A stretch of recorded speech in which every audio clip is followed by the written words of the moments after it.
Few housekeeping items. Again, type your email in the chat box.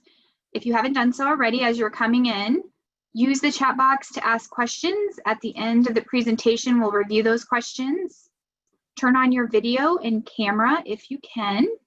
And most importantly, make sure you mute your microphone during the presentation. Our agenda for today, we are going to review school meal administrative reminders.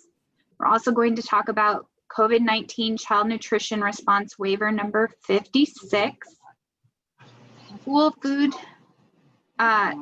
summer food service meal pattern, also summer food service program offer versus serve. We're going to review those two items.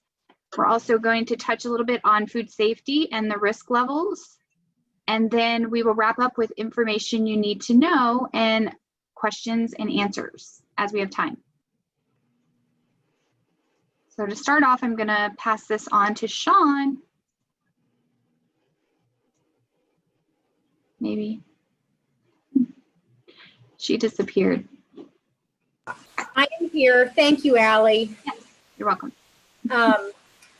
I'm going to start off with school meals administrative reminders, things that need to still be happening at your school.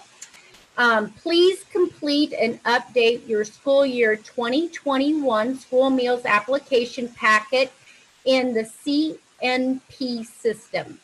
We have some schools that have not submitted their application packages yet, and those need to be submitted. So please double check. And another item, you will want to look at your beginning and ending dates of the school meals program and update that information on your site applications. I bring this up because we will be talking a little bit later about waiver 56 and schools that are choosing to participate in the summer food service program in lieu of the school meals program. So my examples, you are beginning participation at the beginning of the school year in the school meals program. So meal service began, in my example, August 17th, and it ended August 30th, because that's when the school transitioned to the summer food service program. So your dates of operation that need to be entered into your school meals application would be a start date of August 17th and an end date of August 31st, or the last day that you serve meals under the school meals program. For schools that have made the decision to retroactively participate in the summer food service program, they began their operation of the summer food service program at the beginning of the school year. So in my example, it would be August 17th and an end date of December 18th, because in my example, this school is going to stop serving meals when school goes on break for the Christmas vacation, their winter break. So this school would have a start date of January 5th, because that's when they are returning to school after winter break, and an end date of May 21st, 2021. So please update your dates in your site applications in your school meals application, and make sure that you submit it for approval to nutrition services. As we move on to the next slide, another reminder, please enter your food safety inspections received in school year 1920. These are the ones that occurred last year. This information is due October 15th. You can certainly submit it much earlier if you have not, but it does, the deadline is October 15th. Information would be under the applications in the CNP and food safety inspections. And it's program year 1920. Thank you. We'll move on. Other administrative reminders. Continue to determine students' free and reduced eligibility from direct certification and income eligibility applications. Really need to emphasize that this process continues. Notify households of their students' eligibility status in writing. And then once again, submit reimbursement claims as usual if operating in the school meals program. And I want to remind everyone, there is a 60-day submission deadline. And that 60 days is from the end of the claiming month. You have 60 days to submit a claim for reimbursement. The more timely you submit the claim for reimbursement, the more timely the payment from financial services. And this rule applies to all child nutrition programs. So if you're participating in the school meals program, if you are participating in the fresh fruit and vegetable program, if you are participating in the summer food service program, all programs have the 60-day submission deadline. Next slide. And I know many of you are still wondering and what to do with verification this year. And USDA has not provided us any additional guidance in regard to verification. So we are still waiting for that guidance to be received. We also have not received any information about participation in the after-school care snack program if you are choosing to participate in the summer food service program or participation in the special milk program. So we are still waiting to put the pieces of the puzzle together so that we can provide that information to you. As soon as we receive it, we will pass it on to you. Next slide. So moving on, want to do a quick review of the USDA COVID-19 Child Nutrition Response Waiver number 56. The release of this waiver allows schools and institutions to participate in the summer food service program in lieu of the school breakfast and lunch programs. Schools and institutions have the decision to make if they are wanting to participate in the summer food service program. Must complete the access form on the Nutrition Services website. So if your school or institution has decided to participate in the summer food service program, you must complete the access form. That is how our office knows that you are choosing to participate in this program. With participation in the summer food service program, meals are provided free of charge to students and claimed at the summer food service program rates of reimbursement. So they are claimed at a higher rate of reimbursement, and all students eat free. With this, you must credit student accounts if those students were previously charged for meals. So if you are a school that is retroactively going back to the beginning of the school year, because that is allowed, you must credit your student accounts that were previously charged. If you're starting September 1st, then you are needing to credit your student accounts for charges that occurred in August. Moving on to the next slide. Nutrition services staff must grant access to the summer food service program application package if you are a new sponsor that has never participated in the summer food service program. We also need to add sites as needed to sponsors that have operated previously. So if in the summer or during our unanticipated school closure that happened in March, you operated at one or two of your feeding sites, and now you are choosing to operate at all of your feeding sites, then those sites must be entered into your site profile for information to be entered on those sites. An email will be sent when access has been granted. So we are in the process of doing that. And if you have not received your email, please be patient. There are a large number of sponsors choosing to participate in the summer food service program. And the process of granting these access rights and adding sites does take some time. So we will be in communication with you if you have completed the access form on the Nutrition Services website.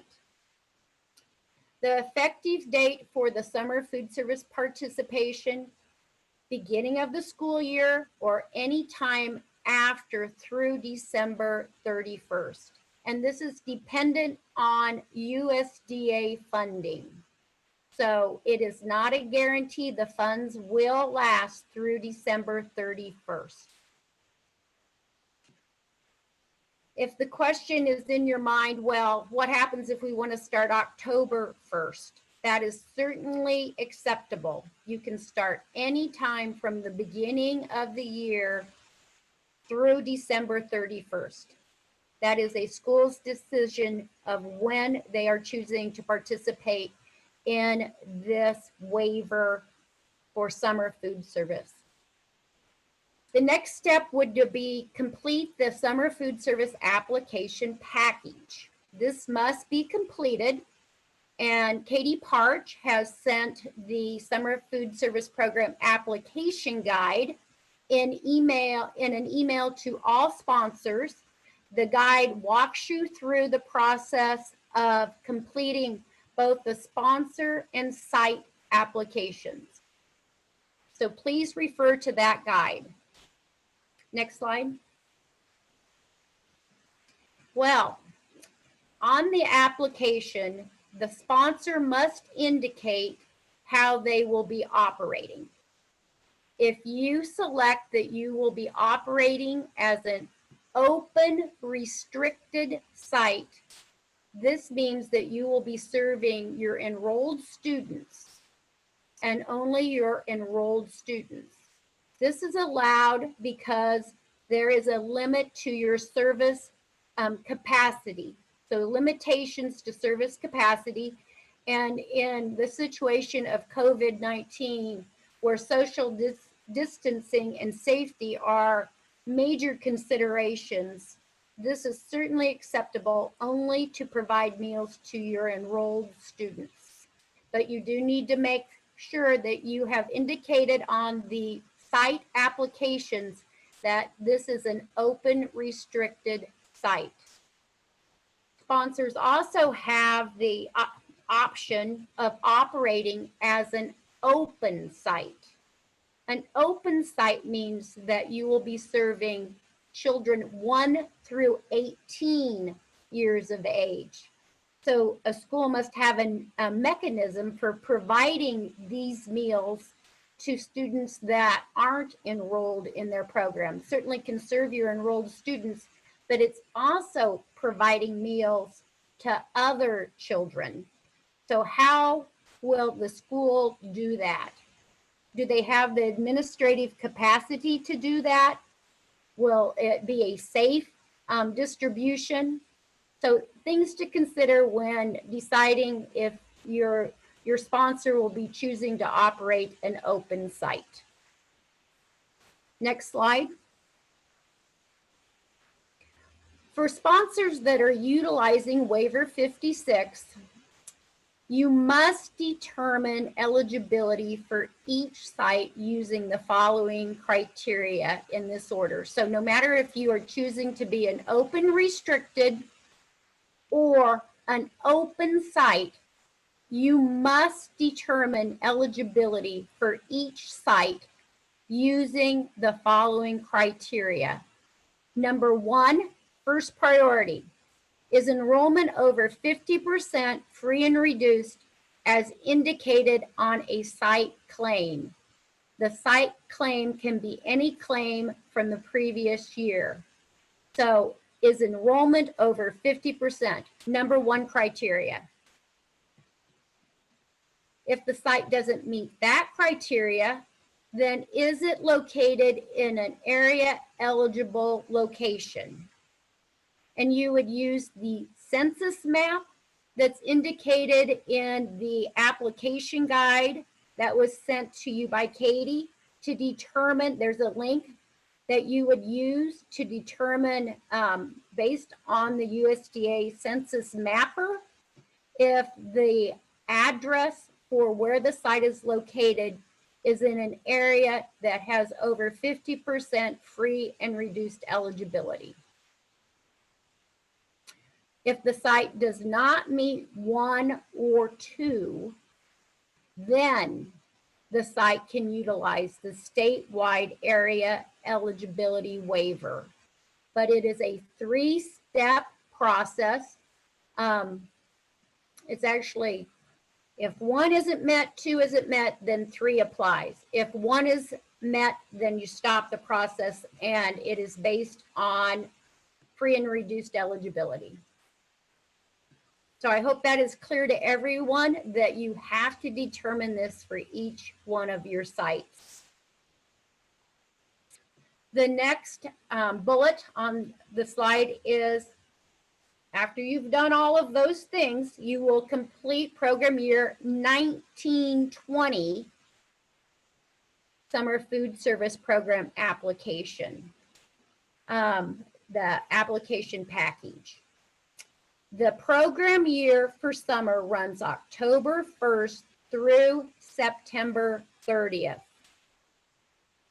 It is different than the school year for the school meals program, which runs July 1st through June 30th. So you will complete the 1920 Summer Food Service Program application package, and the end date will be September 30th, 2020 for program year 1920.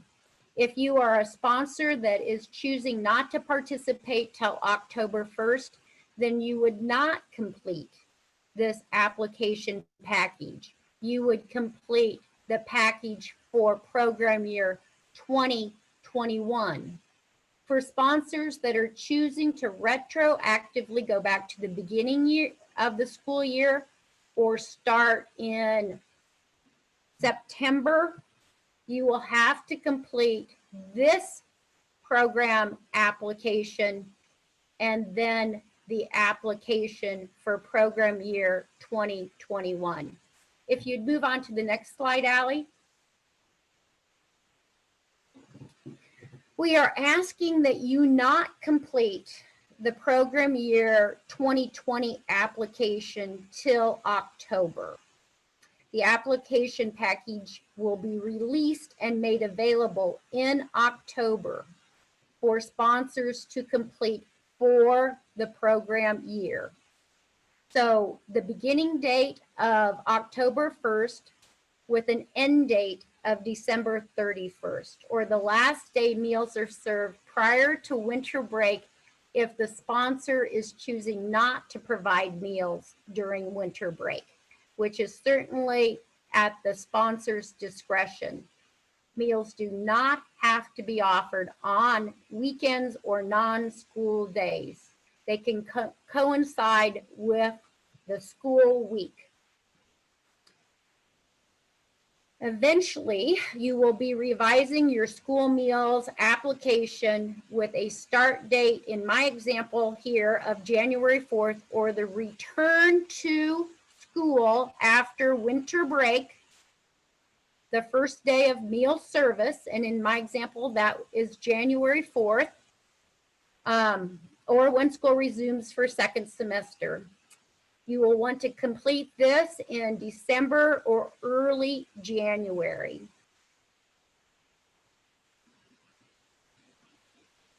Next slide. Things that are important for you to know when utilizing waiver 56, the transition to the summer food service program. You must have an accurate point of service meal count for breakfast and lunch. And that is when the child has taken the reimbursable meal or when the meal has been provided. In the situation of grab and go meals, if you're offering remote meals, grab and go meals to remote learners, that is when that meal is picked up. You cannot use a morning count. You cannot use a tray count. It has to be a count taken when that meal is provided to that child. And with this accurate point of service meal count for breakfast and lunch, do ensure that your counts are accurate for the claims for reimbursement. We will be looking at our sponsors, our new sponsors, to ensure that they have done the claim correctly. So you want to ensure that you are counting your meals correctly. You will need to complete an on-site review for each new site operating in the summer food service program. So if the site has previously operated in March, April, May, June, July, then you do not need to complete a new site review, on-site review, but only for your new sites. You will maintain these on-site reviews at your location. And where can you find the on-site reviews? They are under the summer food service program training, and they are the first bullet under the training resources. You will find the review form. That has to be completed for all new sites operating, and it should be completed within the first 4 weeks of operation. So please complete it within the first 4 weeks of the site operation. The review form is not difficult to complete. It's a series of questions, just ensuring that regulations are being followed for the site. Next slide. I wanted to include this. This was a sample notification that was developed for a school because they had asked for, what do we tell our households about the situation we are with the transition to the summer food service program, not charging for meals, and what's going to happen then in January. So this is a sample notification. You can, please develop your own, because you have to notify your households that you are participating in the summer food service program and that meals are being provided to all students free of charge. That does not include a la carte items. It's 1 meal per child, so 1 breakfast, 1 lunch if you are offering both breakfast and lunch. And then the transition back to the school meals program that will be happening in January, and that we are going back to normal meal operations under the school meals program. So this is just a sample notification. You can certainly develop your own. I'm sure many of you have already notified your households, but this has been requested, and so I thought I would include it on a slide.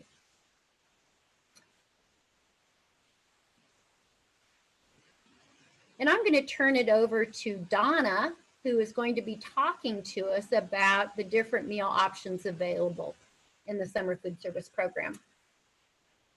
Hello, everyone. And I feel really lucky today because Sean got to talk a lot about all of the all of the rules and regulations and everything, and I get to talk about food.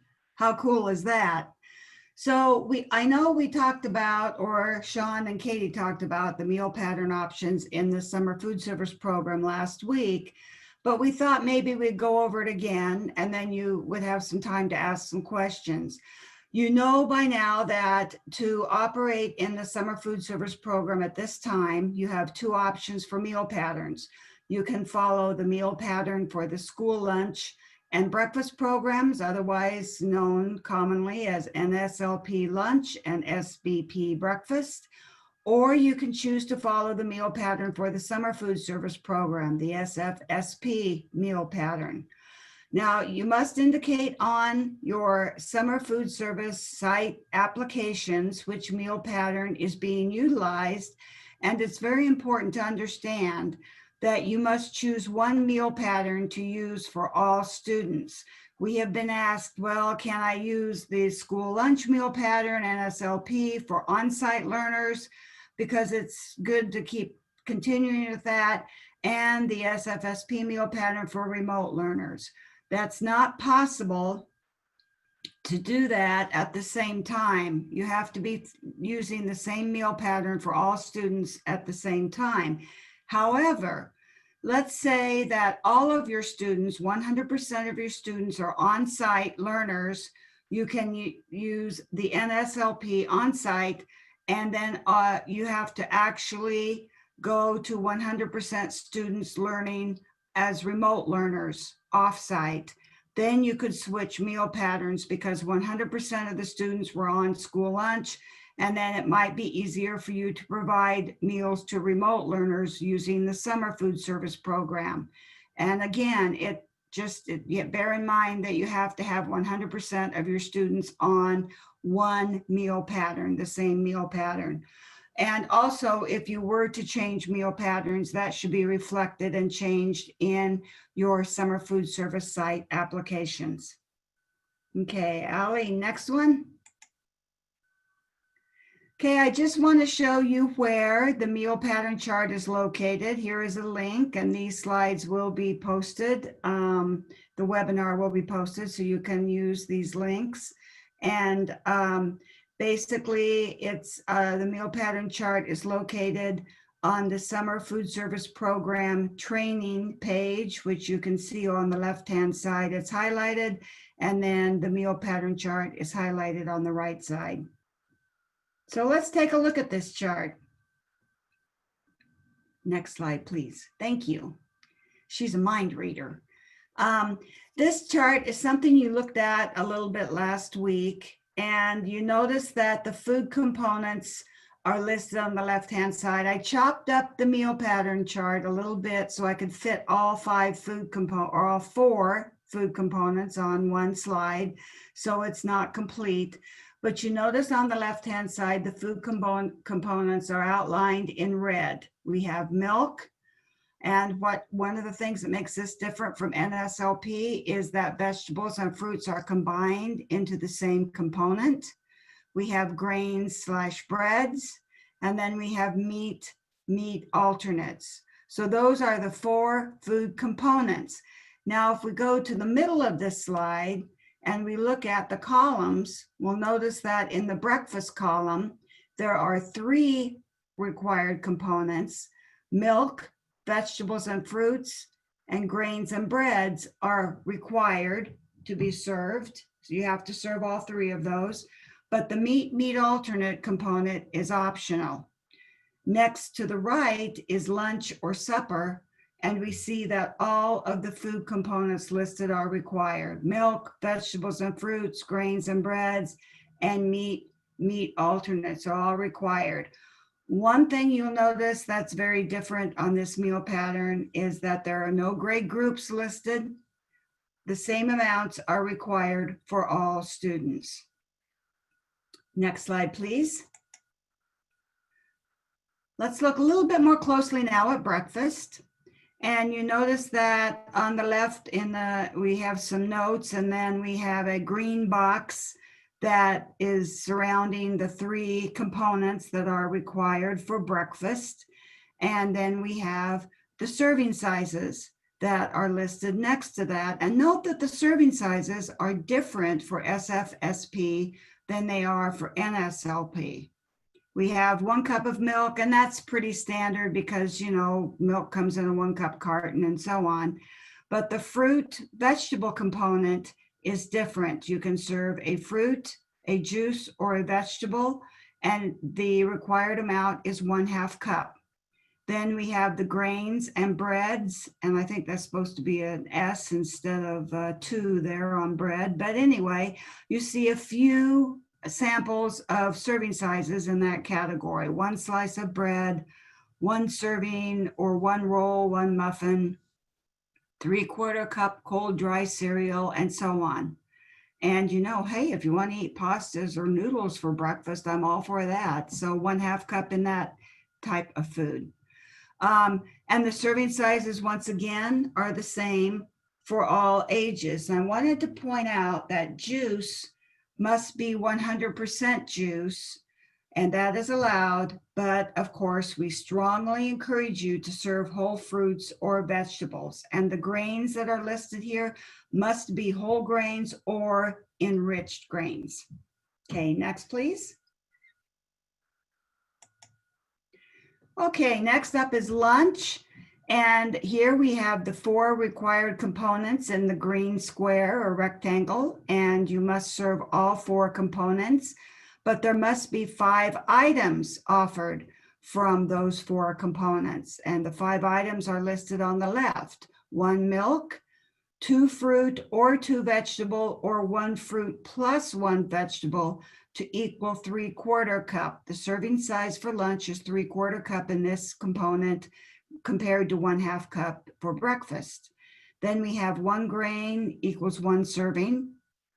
And again, I believe these are the same serving sizes that we saw before. And in the required component of meat for lunch, we see a 2-ounce portion. So we have here listed 2 ounces lean meat poultry, an alternate protein product or cheese, 1 large egg, 1/2 cup cooked beans, and so on. So the same rules must apply. Juice must be 100% juice, but remember, we strongly encourage whole fruits or vegetables. And the full strength juice may be counted to meet not more than 1/2 of the fruit vegetable requirement. So for lunch, you must serve a fruit or vegetable along with that juice. And the grains, once again, must be whole or enriched grains. Okay, next slide. Now let's talk a little bit about combination foods, because you know, you may have foods that you're preparing from recipes, and you all have your crediting information on your recipes, I'm sure. I hope you do. And also, if it's a combination food that you have bought from your purveyor, that you have purchased and it's a processed dish, that the label should be available, the CN label, or a product formulation statement. This is the same as for the school lunch program, because it's really important to know how these items credit toward the meal pattern.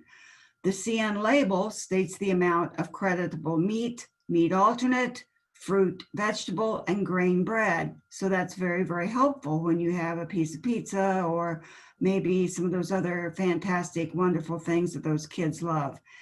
And so commercially prepared combination food items without a CN label or product formulation statement cannot be used, because we see down here at the bottom in red that you must plan, serve, and be able to document that all meals meet the meal pattern requirements when using either the NSLP school meals pattern or the summer food service meal pattern. It doesn't matter. You need to be able to document these things.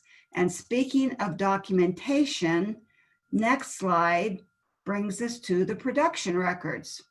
And we know that you must keep daily production, daily breakfast and lunch production records required for the on-site meals.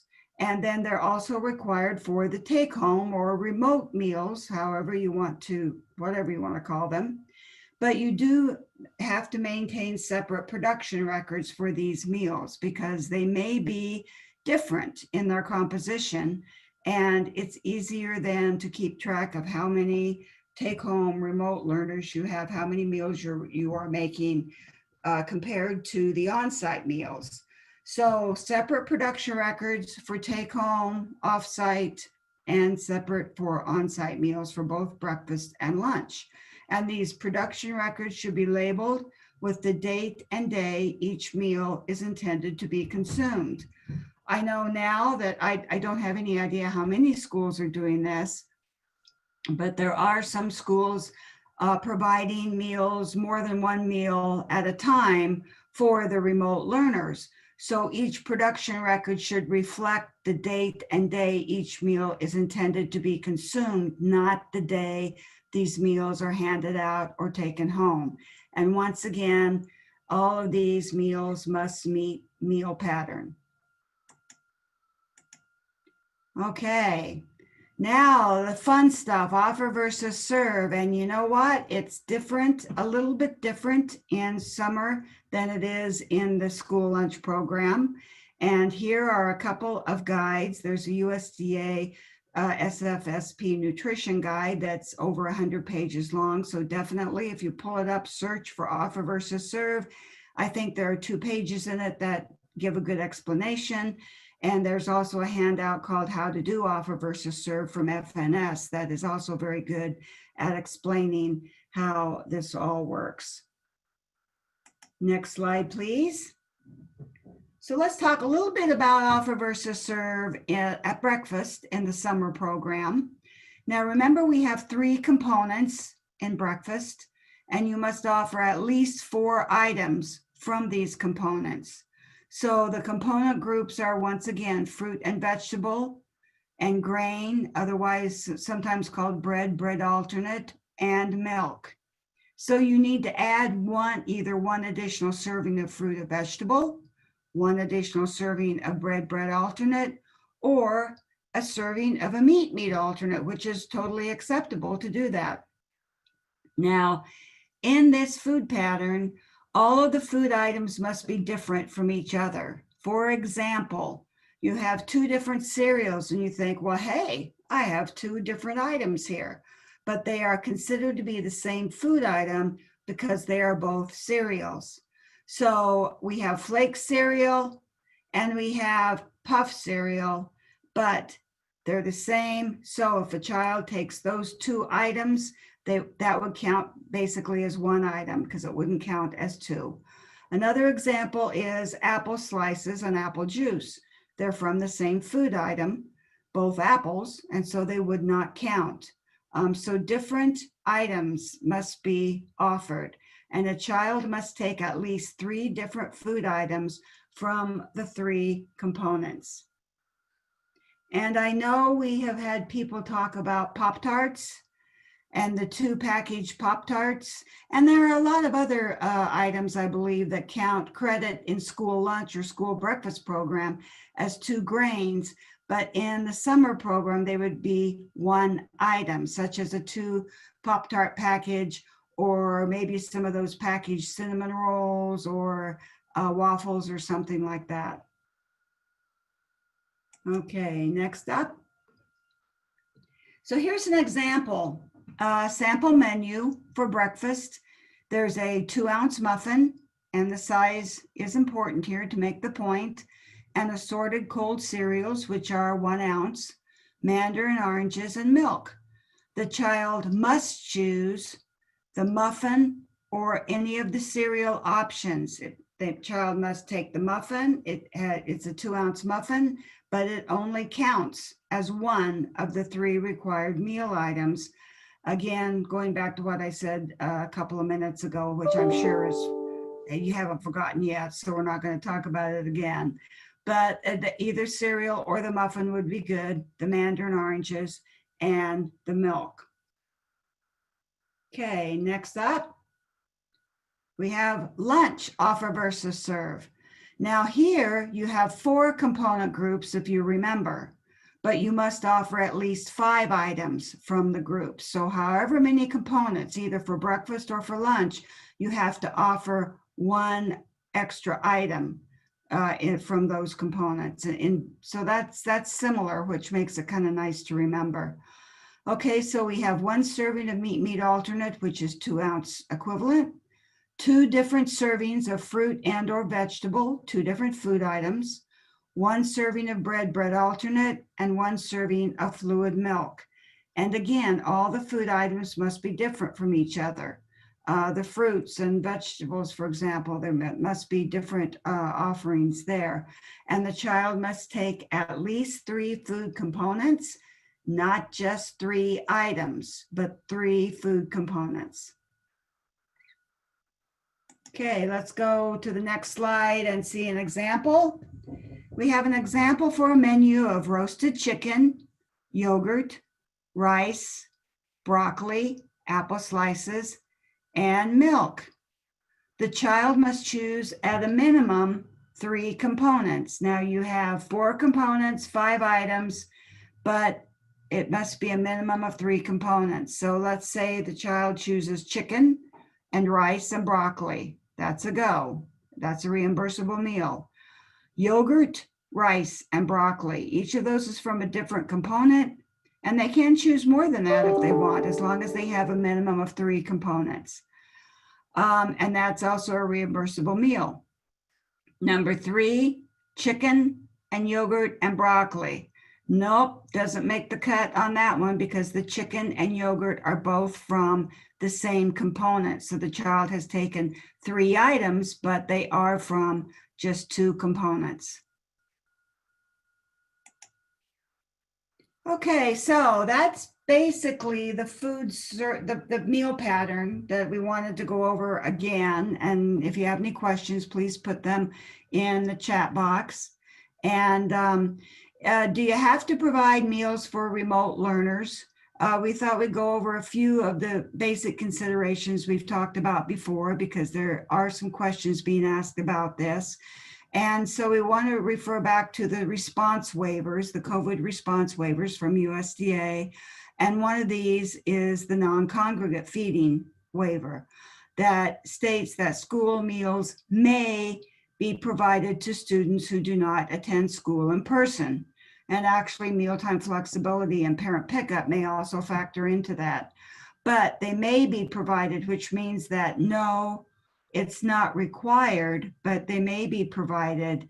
And it is a decision at this time to be made by the school district. However, if even 1 student who is learning remotely is offered meals, then all remote learning students must be offered meals. It just makes sense that we must be fair and equitable about this. I'm looking at my notes to see, I think I've said everything on that slide. So next slide, please. Okay, so what information does the school need to proceed? I know that, it seems like a long time ago this started. We've been so busy with all of you folks wanting to take on this program, which has been exceptional. We really appreciate that. But we're still finding that schools are in different places in the whole process. So the information the school needs to proceed is to communicate your meal availability to households. Communicate, as Sean showed you, that these meals are free and this is how we're going to make them available to you. How you're going to distribute the meals, how the meals will be tracked and documented on production records. And meal availability can be communicated through the usual channels. If you use phone calls, maybe you use your POS software, your school software, school lunch software, I should say, to communicate this. And again, Sean gave you a really nice message you can use to do that on the school website and so on. So the next slide talks about meals being tracked. And I hope we have this a little bit clearer now. In the beginning, when we talked about this, it was a little bit not as clear as we should have made it. But meals, again, must be claimed on the day they're meant to be consumed. So that means that you may have to use something like a paper roster or a daily meal count sheet to keep track of meals that are being taken home for the next consumption the next day or the next day for remote learning, depending upon what your schedule is for your students. But the major thing here is, of course, that an accurate point of service meal count must be conducted. It's very important because if we do review your program, that means we'll be looking at those and comparing those numbers to the claims as we do with the school lunch program. So, you know, whatever works best for you is something that you can use to do this. And remember that once the meals have left the point of service or have been documented as leaving the school, then you don't have to go track them down and spy on people to make sure that the students are eating the meals and they're eating them at the appropriate time. That's not your position. And so you don't have to worry about that, but you do have to have an accurate POS. Next slide, please. Okay, can someone other than a student or a student's parents pick up meals for that student? Yes, that is possible. The parent meal pickup waiver was extended and allows for a parent or guardian to sign a consent form for someone else to pick up meals for a student or students. This form must be kept on file as documentation. That's very important because this is important to maintain the program integrity. We have to be sure that meals are given to authorized individuals only, and that not every Dick and Jane are picking up meals for people or for kids or whoever, and that duplicate meals are not provided. So I'm sure you folks have things in place to make sure that doesn't happen. Okay, next up is food safety, and I am going to turn it over to Beth. Thank you, Donna. So I'm going to talk about food safety. It's just going to be a quick little thing. Just want to remind everybody to go to launchne.com for the conditions of learning, the guidance document that is by risk level. Most of the counties in Nebraska are in the DHM green level, which is level 4 in the DHM, but there's a few that are not. And so you need to be looking at those so you know what the expectations are. And it also has this really cool new quarantine poster that tells you how the students have to quarantine or how people have to quarantine. And it's pretty cool. They did a nice job on it. Next slide, please. Okay, so we're getting a lot of questions on the fruit and veggie bars, and it is a school decision. In the green level, we still have it that the high self-serve salad bars, food bars, condiments, and water are high risk, and that the salad bars, food bars, condiment bars, and water that are served by a staff member who is masked and gloved or a plexiglass is surrounding them and they can serve it, that's low risk. Also, next slide, please. Also, anything that is like a grab and go type item, pre-portioned, pre-packaged items, you can place under a sneeze guard, plexi guard, or out on a tray on the serving line, and they can pick it up themselves as long as it is spread apart so that they are covered. But they that the kids can pick them up without having to touch another item. And that is if they are covered items. If they are not, they have to be under a plexiglass and sneeze guard, and then they can pick them up. Just want to keep those little germs off. Okay, next slide. Okay, one of the things we want you to remember, and I think I'm preaching to the crowd about this, but all staff and students must frequently wash their hands properly. You can use the 60% alcohol sanitizer in addition to hand washing. Do not use hand sanitizer as a replacement for hand washing. I think we need to remind the administration that this needs to happen, but we'll go with what we can get. And next slide. Just a quick reminder that sometime this year, you guys will be having your health inspections.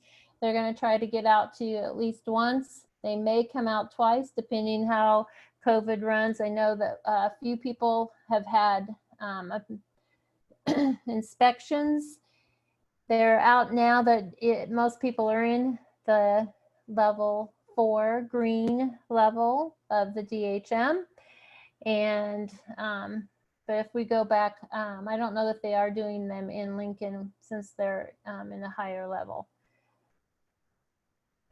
And that is all I have for food safety. Oh, I guess I get to do this one. The information you need to know about next time is Serving Up Great School Meals, October the 7th at 2 p.m.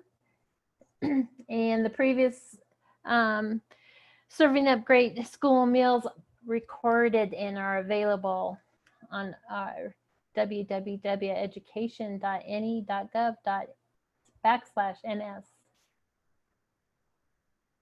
Next slide, and I think it's Donna is going to talk about farm to school.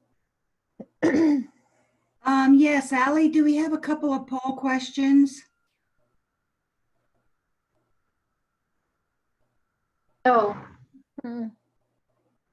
Oh, we do. I'm sorry. Okay, do I go ahead? yep, go ahead, Donna. Okay, sorry. I couldn't hear if you said no or whoa or whatever it was. Sorry.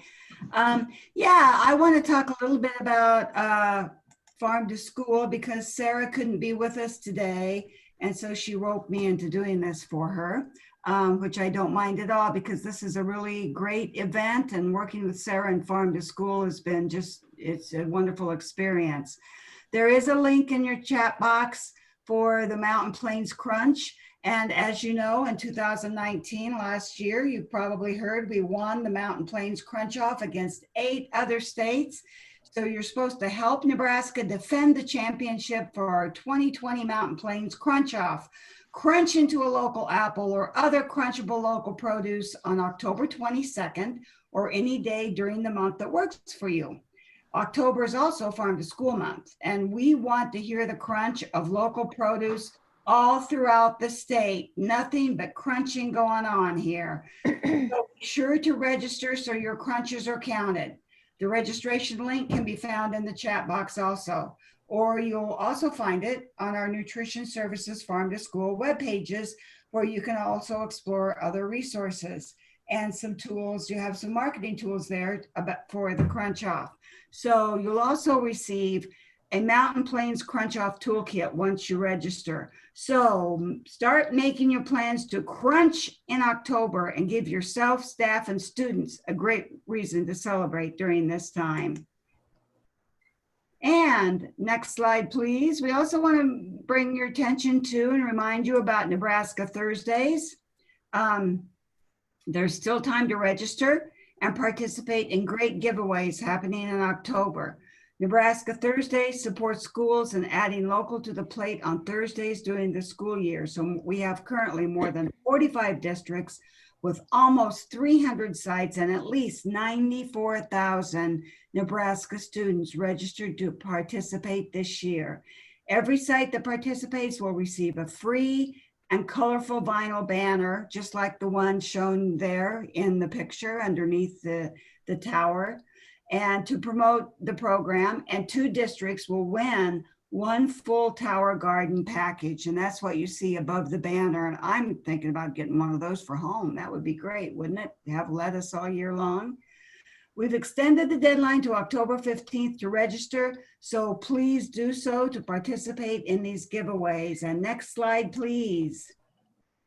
Okay, so for new people, if you're registering for the first time, there's a link on the NDE Farm to School website. You also find it in the chat box. And once registered or re-registered, be sure to order your free promotional banners. It takes about 2 minutes and that's it. And the link to orders in the chat box. The order form can be used only if you are registered for Nebraska Thursdays. So be sure to complete the form. And once registered and entering the portal, you can explore the recipes. Allie has been working on some really great new recipes to put in the recipe portal. And there's a bunch of other free promotional items like posters and laminated menus, aprons for the staff, buttons, salad bar clings, and wearable stickers for students. And I have to admit, I love those stickers too. I like to wear them too. Temporary tattoos, not quite so much, and more. And in order to receive the promo items, there's a 15-minute webinar that you can watch, brought to you by, oh, this is Sarah writing this, the lovely Donna and Sarah. You'll also automatically receive a 0.25 CEU for your professional standards. So if you have any questions about Crunch Off or participating in Nebraska Thursdays, contact Sarah, or you can contact me, but Sarah's address is in the chat box. There we go. Okay, so I think, Allie, I'm turning it over to you for chat room. Thank you, Donna. Thank you, Sean and Beth, also for all that good information. We wanted to give you guys an opportunity, take 10 minutes. I'm going to put you guys into chat rooms. We have a large group today, so there's going to be 8 to 10 people in your chat room, but the idea was just to ask each other questions, share ideas or solutions you've had so far this year with your programs, and just a moment to connect with each other before we come back and answer questions for everyone from the chat box. So if you give me one moment, I will get everyone going here.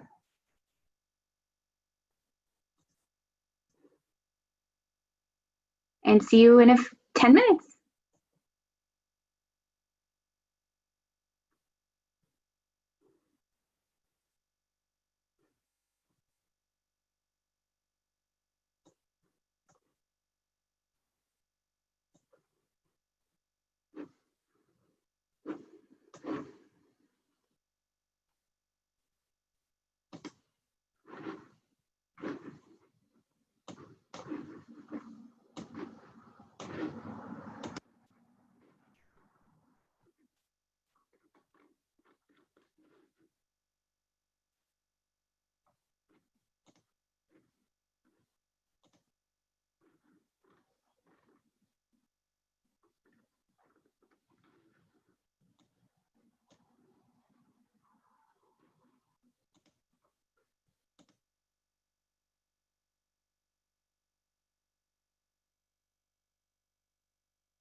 Okay, welcome back, everyone. Wait just a few seconds here to make sure everybody gets back to the main page.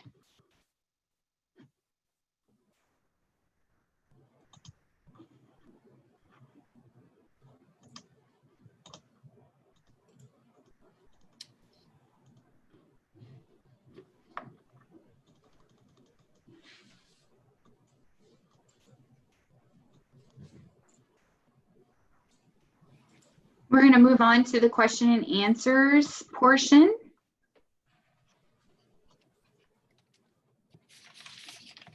I'm going to pull up the chat box here. Give me 1 second.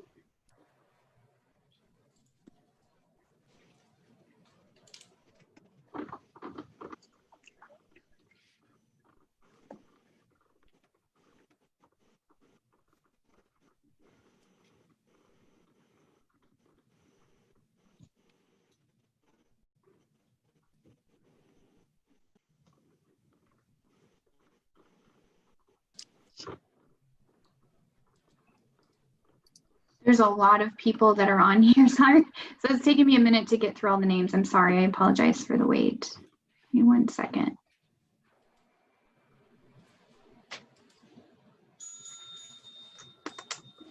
Good afternoon, staff and students. I hope you had a wonderful day. Please stand for our pledge of allegiance. In the name of the Father, and the Son, and of the Holy Spirit, amen. Angel of God, my guardian dear, to whom God Okay, I found the first question in the chat box. Sean, are you ready? Are you able to speak? Or Beth, Donna, I see you both on here. You're on here too, and Michelle. Make sure everyone is back. Ready to go?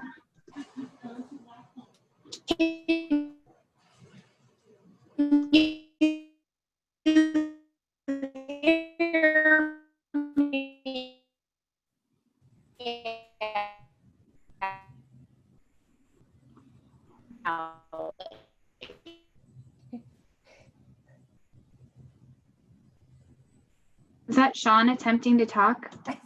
I think so. Okay. I'll just go ahead and read the first question. The first question I see in the chat box, and someone correct me if I missed one. The first one I see is, do we have to wait to be approved for the SFSP before we submit a claim? Hey, Allie. Yeah, the answer to that one is yes. The application packet and each site application has to be approved before the system will let you submit a claim for reimbursement. And Ally, Yes. there was one before that. I thought we were to use 9/30/20, September 30th, 2020 as an end date, and would have to fill out another application for October. yeah, that's also correct. In this program year 1920 for the SFSP, the end date on that would be 9/30/2020. And then meals served through the SFSP for October, November, and December would all be entered in the program year 2021 application in CNP. And in order to avoid confusion among schools that are needing to complete and submit the current program year, which is 1920 for their September and also possibly August meals, we're trying to separate those and keep the program year 2021 application closed for now. If we can get all of the 1920 program year applications in there and work on approving those, then it's going to be beneficial to you for the 2021 year program year application, because some of that approved information is going to roll over from the 1920 year into the 2021 year. So ultimately it's going to save you some time, but I wouldn't expect that the 2021 program year application is going to open until probably mid-October, to give all of the schools and all of the NDE staff a little bit of time to help with getting applications submitted and approved before we open up the next year's application.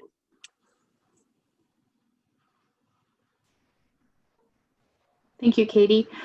Okay, the next one, if we are serving restricted open now and are no longer and no longer use one of our spring feeding sites that was a van route, do we need to amend our site application? That's a good question. And the current information that's probably reflected in those feeding sites or mobile feeding routes that you were using last spring have end dates that accurately reflect when that meal service concluded. And we would just have you leave those sites alone. You don't need to make any changes or updates to them. You will still just update the current information for the sites you will be using during the school year, and the system will allow you to save that and submit the application packet for approval that way.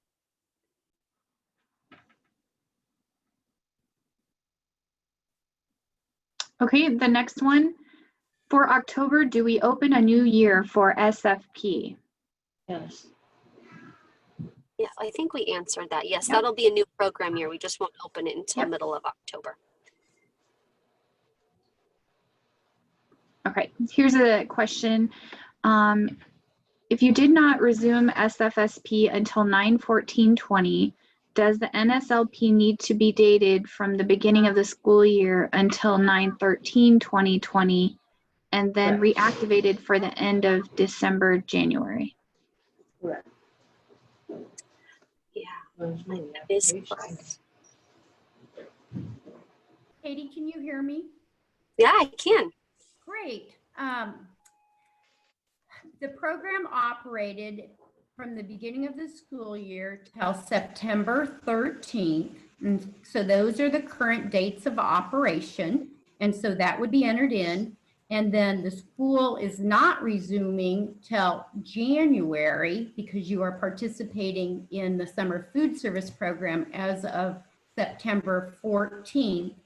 So the summer food service application would be September 14th through September 30th, with a new application for program year 2021 completed, and then a revision of the school meals program starting with your start date in January through the end of the program year.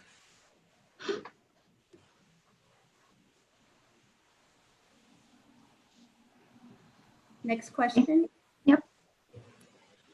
I believe the next question is, I'm trying to check if we answered them later in the chat, so I apologize if I'm reading one and there was an answer to it. Referencing the new area eligibility waiver for CACFP at risk after school snack program. Does NDE have a process to apply for this since the NSLP after school snack program question is unanswered? Sean, you can chime in here or correct me if you think what I say is incorrect. We know that the national office is still formulating their answer on whether schools can utilize the NSLP for their after-school snack option. And we encourage you to just hold off just a little bit longer so that we can receive that answer and give guidance according to what the USDA says, hoping that it might possibly mean we can avoid having to complete an application for a different program, in this case, the CACFP. You know, again, ideally being able to keep that snack in the NSLP because you've already got your application in that system. And so if we can avoid having to do another one, I think we'd like to. So we're holding off on a process there because we don't have the final answer. I totally agree with what you said. You know, the goal is not to have another application, but that is another program, the Child and Adult Care Food Program. Okay, the next question is talking about meal pattern. If we serve both apple and orange juice at breakfast, would apple slices or oranges be allowed? Well, there are two different ones, yes. There's such a wide variety of different fruit choices out there. I can see where maybe offering a choice between two different juices, but there's such a wide variety of different fruits available that you are repeating the same fruit by offering apple juice and apples and orange juice and oranges. That it may be simpler to maybe offer an apple and pear slices, just for the variety.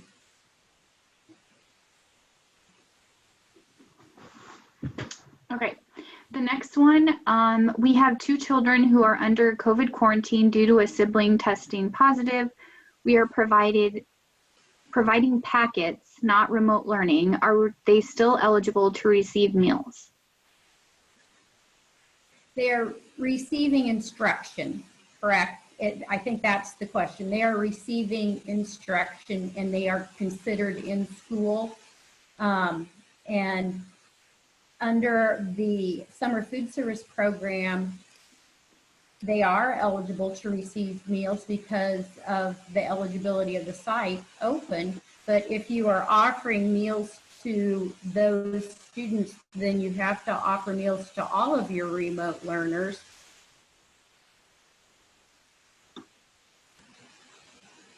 Okay.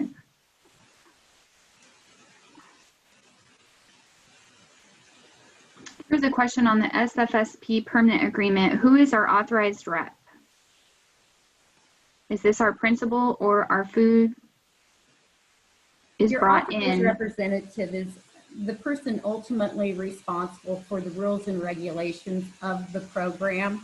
Typically in the school meal situation, that person would be a superintendent or a principal, but it is dependent upon who the school has decided to be that authorized representative. But that individual has the responsibility of ensuring that the program rules and regulations are adhered to.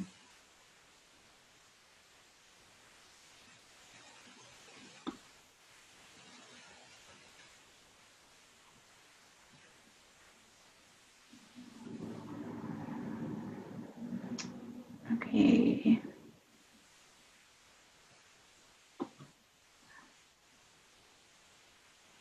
Sorry, I'm scrolling down, Sean. Give me a moment. Oh, sure, no problem. Maybe Beth or Donna, can you jump in and maybe help Allie? I can open up my chat too. Look where we're at. Maybe we can start at the bottom. On the summer food service site application under miscellaneous, can you explain what you are wanting for question number 80, activities at site? And remember, the summer food service application is designed for normal summer food service operation. I think it's acceptable, and Katie, please chime in. I've seen schools put no organized activities because school is in session. I've also seen that they have marked other and indicated that information, school is in session. Is there a preference, Katie? I agree, yeah. So Katie's saying either is acceptable. And as I look on up, I know there's questions about meal pattern. Thank you, Beth, for putting where to find that on the website, the summer food service meal pattern on the website. Rowan asked, any ideas when grant funds will be added to the CMP for the fresh fruit and vegetable program? Rowan, I know Sarah's working on that right now. She is in the process of adding those grant funds. So that is underway. Next question, trying to register for Nebraska Thursdays, and it says 2019-20 school year. Is it okay to move forward with registering? As far as I know, yes. If there's not a different link, please register. Donna, do you know anything about that? No, that's the first I've heard of it, but I'm looking at it now and I will pass that along to Sarah. And Cindy, I'll get back to you about that. Please register. I think if you have the ability to register under the 1920, please do so. If we have a question on how to complete something, who can we call? And if Elaine, if this is in regard to your summer food service program application, remember that we will be reaching out to the sponsors that have expressed interest in applying for the summer food service or participating. And remember, you can participate in the summer food service program without a submitted or approved application.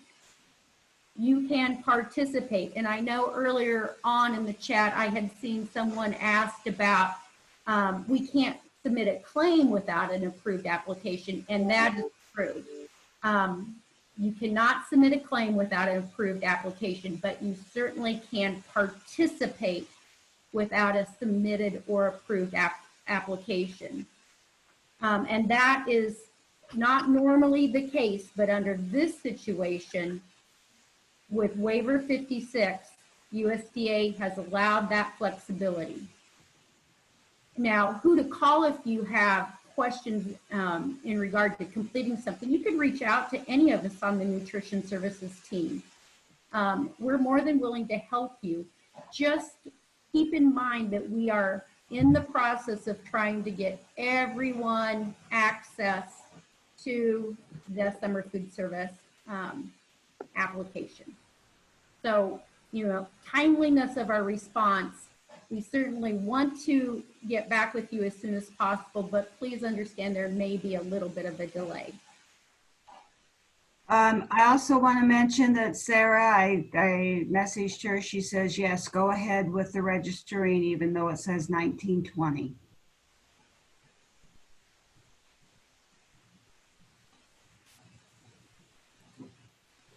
Now, Allie, for some reason, I can't see any more questions in my chat box.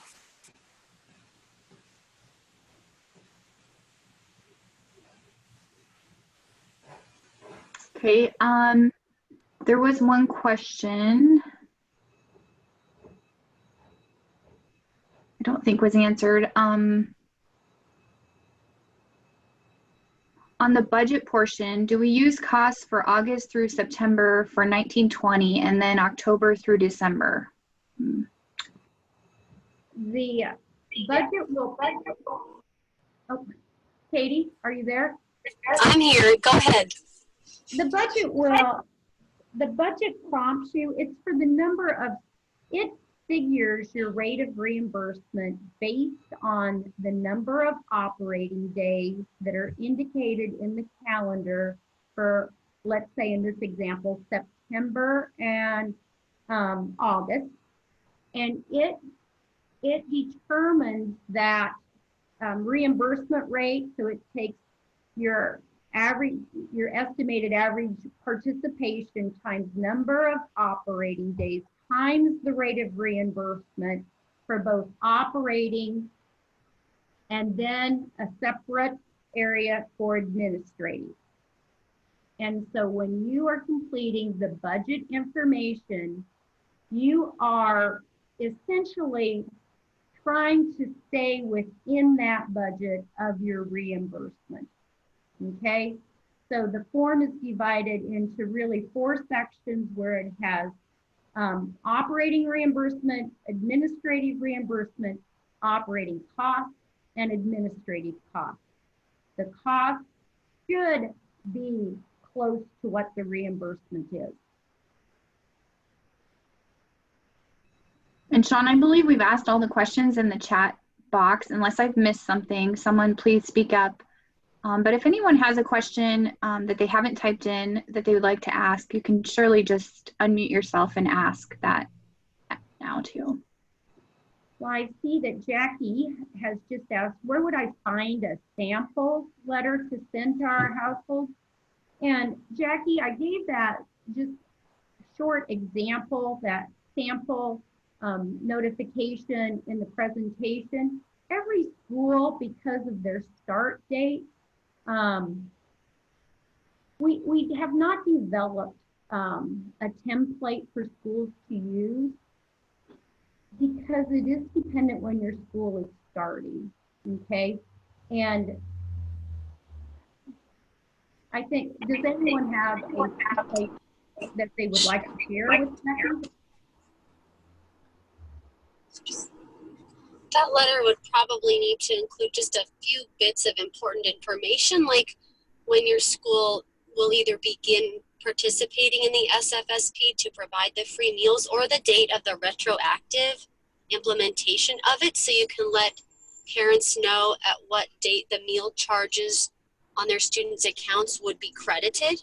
Make sure to note in your communication, though, that this is the charges for meals and not for a la carte items like extra milks or second entrees.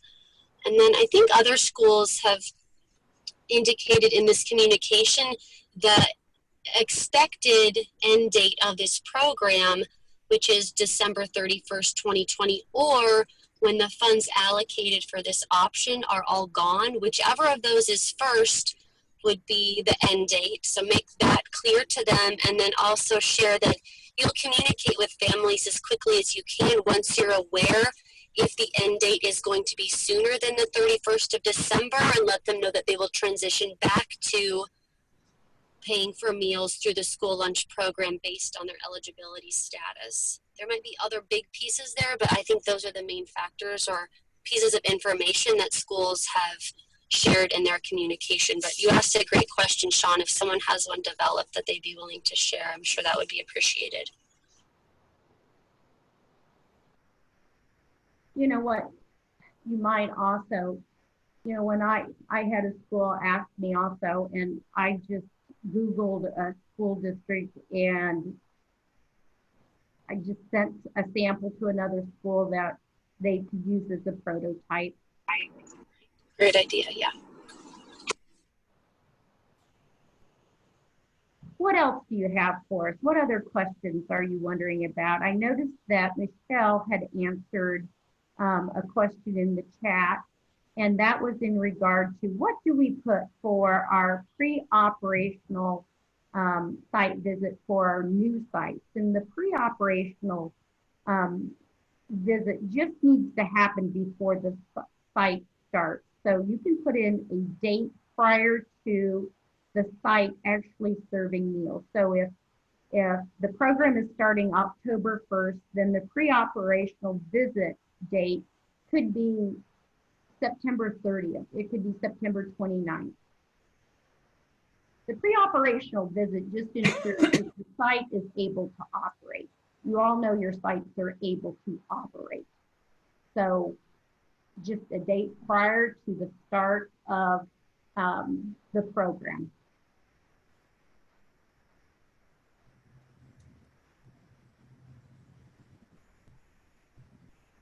I have a question about the geographic area percentage, and I'm sorry if you've already answered. I joined this late.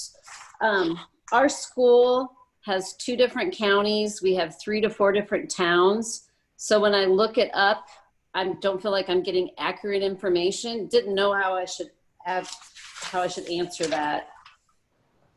So you're referring to what you have to enter into the site claim? Yes, yes. Talking about like Hispanic and non-Hispanic, and then the racial categories? Yes. The geographic, I can do our participation, so I know what our school is, but the general the U.S. Census Quick Facts. Yep. I think in the Quick Facts page, you could search, you said 4 counties? 2 counties. We have 3 to 4 different towns. It's because of the public schools.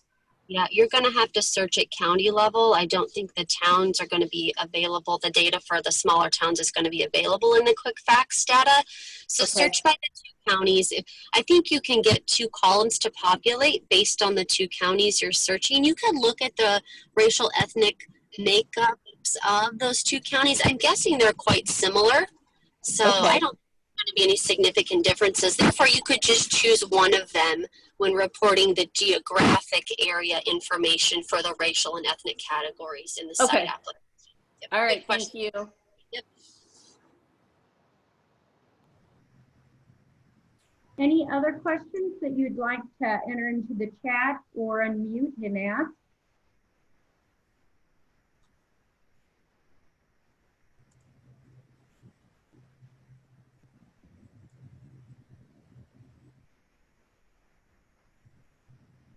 going to check the chat one more time.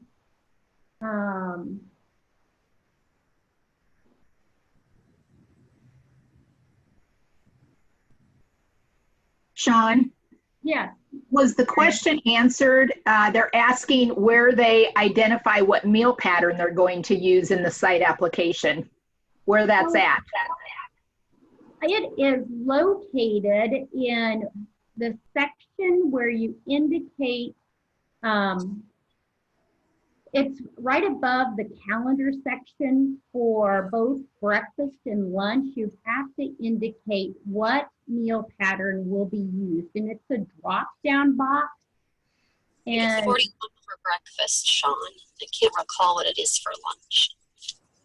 I couldn't remember the number on that, Katie. That's pretty remarkable.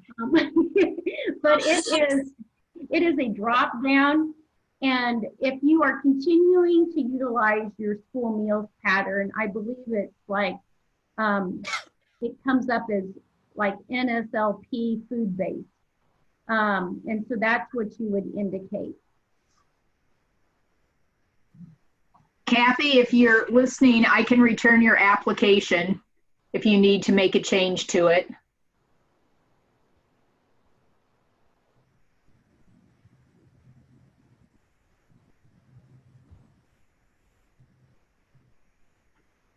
Any other questions for us? Hi, Sean. Yeah. Jackie White asked about a sample letter to let households know about the free meals for all students. I don't know if schools are sending out letters or if they're doing, I've heard like social media. So ideas on how to inform your families about the free meals. I believe that that's even a question in, it is a question in the site application. And what most sponsors are answering that is that social media, school messenger, because I'm sure most of you communicate almost daily with your household, email, anything that you provide that communication through. Okay, that's question 74 on outreach. Thank you.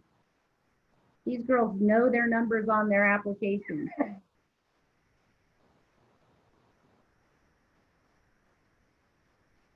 Beth responded, question number 42 is the menu planning option, and that's how it's worded. Question number 42 on your site applications, and you need to indicate that on each site application, what your menu planning option is.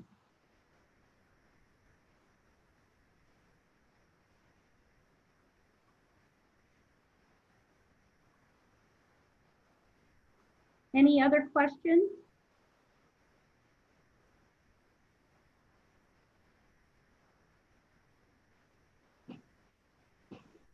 We'll hang out for just a few more minutes, but if you'd like to leave the meeting, feel free. I believe we've addressed everybody's questions. Oh, we do have a question. Where did you say a sample letter was put? We don't have a sample letter. We talked about what the key elements are in the letter.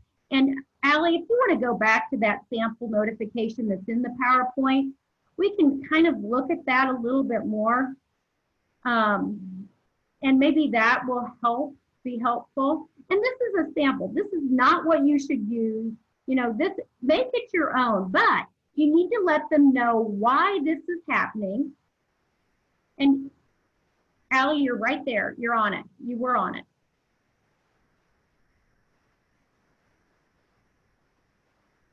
And USDA has provided flexibilities for schools to participate in the summer food service program and provide meals to all students free of charge through December 31st, 2020, or until funds run out. And I think it's important to make sure you put until funds run out, because there is no guarantee this is going to last through December 31st.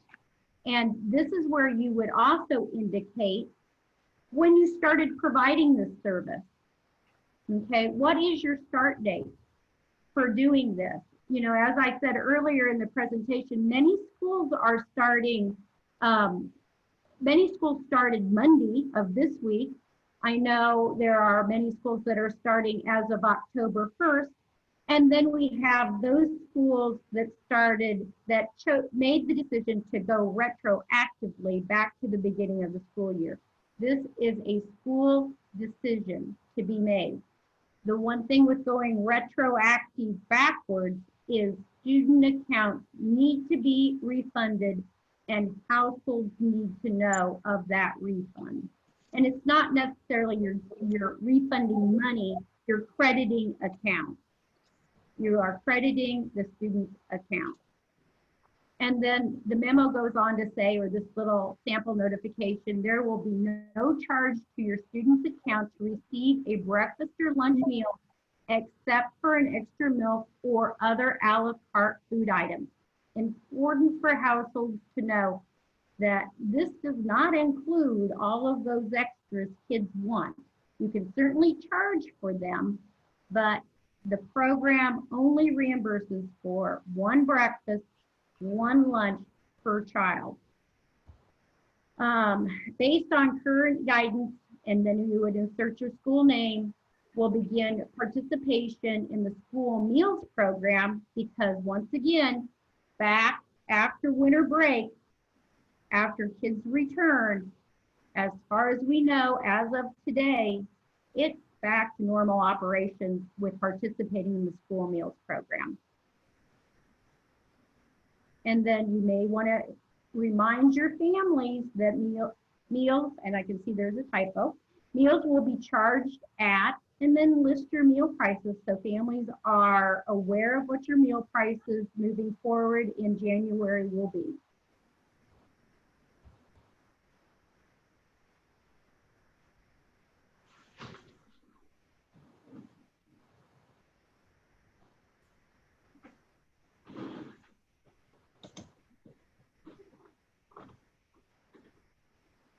John, I think there's another question. Question number 26, how should we answer? This is our first time with SFSP. Question 26 on the sponsor application. Okay, if somebody could tell me what question 26 is on the sponsor application. Yeah, Sean, it is. Does your agency provide year-round public service to the communities?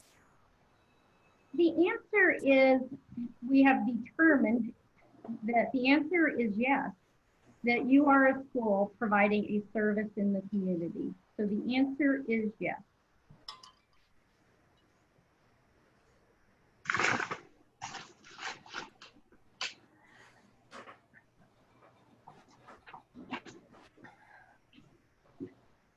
This would be a great opportunity for us just to complete everyone's applications if we had the time to do it. You could all log in and we could just do it all together. But unfortunately, that's probably not feasible because it does take your input and your knowledge of your school to input information. But we certainly appreciate your time and attention today. Thank you all so much for your efforts and flexibility in providing meals to students during this craziness of COVID. Once again, we'll hang out for just a minute or two and then say goodbye. Any other questions that anyone would like to ask?